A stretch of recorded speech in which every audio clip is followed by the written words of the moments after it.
আসসালামু আলাইকুম রহমতুল্লাহ। কেমন আছেন সকলেই? আশা করি সকলেই ভালো আছেন। দেশ ও প্রবাসে থাকা সম্মিলিত ইসলামী ব্যাংক অর্থাৎ বিগত সরকারের আমলে 5 ব্যাংক, সেই 5 ব্যাংকের নামই এখন সম্মিলিত ইসলামী ব্যাংক। আর এই সম্মিলিত ইসলামী ব্যাংকে এখন অনেক গ্রাহকের গলার কাটা, অনেক গ্রাহকের হতাশার নাম সম্মিলিত ইসলামী ব্যাংক। আজকের এই নিউজটির মধ্যে আমি কিছু তথ্য আপনাদেরকে জানাবো, যেগুলো হয়তো অনেকেই জানেন না এবং অনেকেই এর ভুক্তভোগী। এই নিউজটি আসলে একান্তই আমার ব্যক্তিগত মতামত দিয়ে তৈরি করব, কিন্তু কিছু তথ্য সংযোজন করেই সেই ব্যক্তিগত মতামতটি এই নিউজের মাধ্যমে তুলে ধরব। আমি ব্যাংক নিউজগুলো ক্রিয়েট করে থাকি, আমার কাছে অনেক কমেন্ট এসে থাকে। তার মধ্যে কিছু কিছু কমেন্ট গত রাত্রে পড়ার পরে ভিতরে একটি জ্বালাপোড়া কাজ করছিল যে কোন সময় আমি এই নিউজটি ক্রিয়েট করে জনগণ সহ বর্তমান সরকারের দৃষ্টি আকর্ষণ করতে পারবো এবং বর্তমান গভর্নরের দৃষ্টি আকর্ষণ করতে পারবো। সম্মিলিত ইসলামী ব্যাংকের অনেক গ্রাহক টাকার অভাবে নিজের অথবা তার বাবা মায়ের ঔষধ কিনতে পারছে না।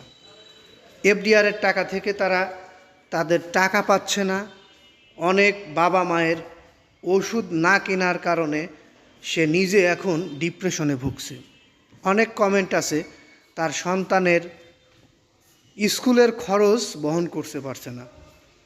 অনেক কমেন্ট আছে তারা রোজার বাজার করতে পারছে না। এবং এমনও কমেন্ট আমরা পেয়েছি এই সামনের ঈদ কিভাবে করবে দিশেহারা হয়ে যাচ্ছে গ্রাহকরা। এইগুলো নিয়েই আমার আজকের এই নিউজটি তৈরি করা।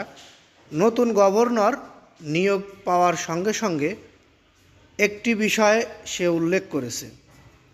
আমরা আরও একটি বিষয় তাকে জানাতে চাই এই নিউজের মাধ্যমে।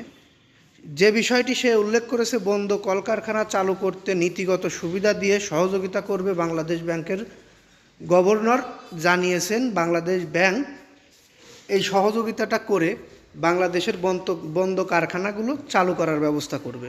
এটি একটি ভালো উদ্যোগ, এখানে মানুষের কর্মসংস্থান হবে। কিন্তু এর সাথে সম্মিলিত ইসলামী ব্যাংক অর্থাৎ এই 5 ব্যাংকের গ্রাহকদের আমানতের টাকা, 5 ব্যাংকের গ্রাহকদের আমানত কিভাবে ফেরত দেওয়া যায়, এই 5 ব্যাংকের আমানতকারীরা কি অপরাধ করেছে, তাদের অপরাধটা কোথায়, তারা টাকা রেখেছে ব্যাংকে। একটি ব্যাংকে আমানত রাখার পরে সেই আমানতের টাকা যদি ফেরত না পাওয়া যায়, তাহলে মানুষ ব্যাংকে টাকা রাখবে কেন? কোনো কারণ আছে? এই বিষয়গুলোই আমার আজকের নিউজের বিষয় ছিল। যাই হোক, আশা করব সম্মিলিত ইসলামী ব্যাংকের সকল গ্রাহকরা এই নিউজটি বেশি বেশি লাইক কমেন্ট শেয়ার করে নিউজটিকে বর্তমান গভর্নর বা বাংলাদেশ ব্যাংকের ঊর্ধ্বতন কর্মকর্তা, বর্তমান সরকারের ঊর্ধ্বতন কর্মকর্তাদের দৃষ্টি আকর্ষণ করছে। এ কারণে আপনাদের উচিত হবে বেশি বেশি লাইক কমেন্ট শেয়ার করা নিউজটি। আমরা এই নিউজটি আর দীর্ঘায়িত করতে চাচ্ছি না, এখান থেকে বিদায় নেব। আরেকটি বিষয় গ্রাহকদেরকে জানিয়ে যাই, আমাদের এই চ্যানেলের মাধ্যমে আপনাদের জন্যই নিউজ কন্টেন্ট ক্রিয়েট করা হয়। আপনারা চাইলে আমাদের চ্যানেলটি সাবস্ক্রাইব করে বেল বাটন অন করে রাখতে পারেন, তাহলে পরবর্তীতে আমাদের থেকে এরকম ধরনের নিউজ পেতে পাবেন আপনারা। যাই হোক, এই বলে এখান থেকে বিদায় নিই। আসসালামু আলাইকুম।